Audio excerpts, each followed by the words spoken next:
homeless outreach program.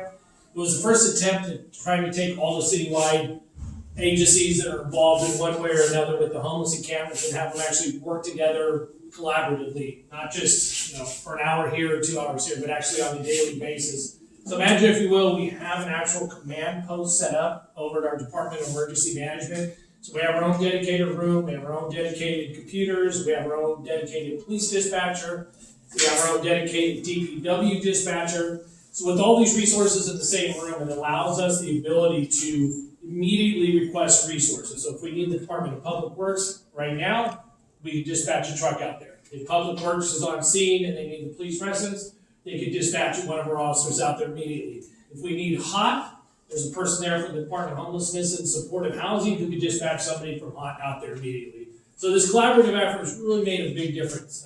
It's starting to be replicated, not just here in California, but throughout the country. We get phone calls from all over asking how we put this together, how it's working. We've had several visits from outside jurisdictions coming to see how it works. So it's starting to become the industry standard, the one model that I think more and more agencies and more jurisdictions are going to go through. Just kind of a brief thing. I know there's a lot of frustrations out there with the 311 system. It's not an issue with 311. 311 is actually fantastic. We actually have a 311 representative in the room there with us who's constantly working with us to improve that. It's the sheer number of calls for service that we get. I have 3 sergeants and 22 officers that I'm responsible for citywide.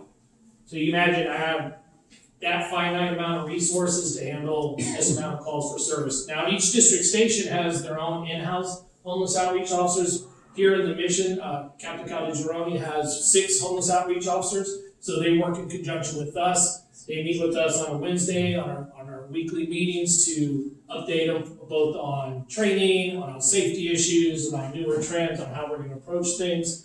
Just recently, several upper management heads from DPW, SFPD, HSH, including my commander, all went back east to New York to a symposium with Harvard and Blumberg Foundations to sit us down at a table, look at what we've been doing, and see if there's any tweaks we can make, because we're constantly, this is a new thing. 2 years is baby steps.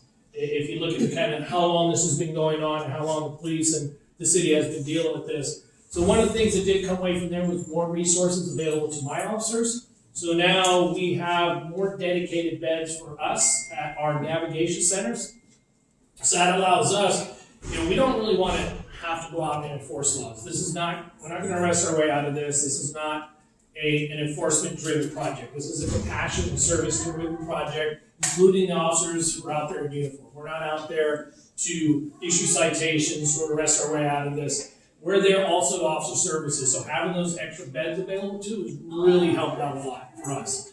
Just as an example, this weekend we had an area of the city that was heavily impacted. My officers, just the officers assigned to HSOC were able to get 15 people into the navigation center.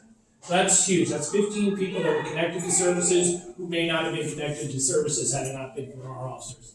Not to say that HOT doesn't do it or DPW, but just having extra resources available to extra members of HSOC really makes things a lot better for us. Is anybody not familiar with the navigation centers? Okay, I won't repeat what most of you know. I think the navigation centers are fantastic. I think they really work. It's like anything else. It is a work in progress, and we're constantly sitting down talking about how we can improve it, how we can improve the services, what it would take to get more people to accept those services, and then just overall what we can do better as a collaborative organization to improve things. I think that's pretty much it. Most of you I know have met. I will put my email up here too. I won't misspell my name, I promise. But I think a lot of you have it. I am more than happy to take emails and phone calls. And if I can't get my officers out there, I very easily could call one of the district stations to get an officer out there. So before I write my name there, any questions from anybody?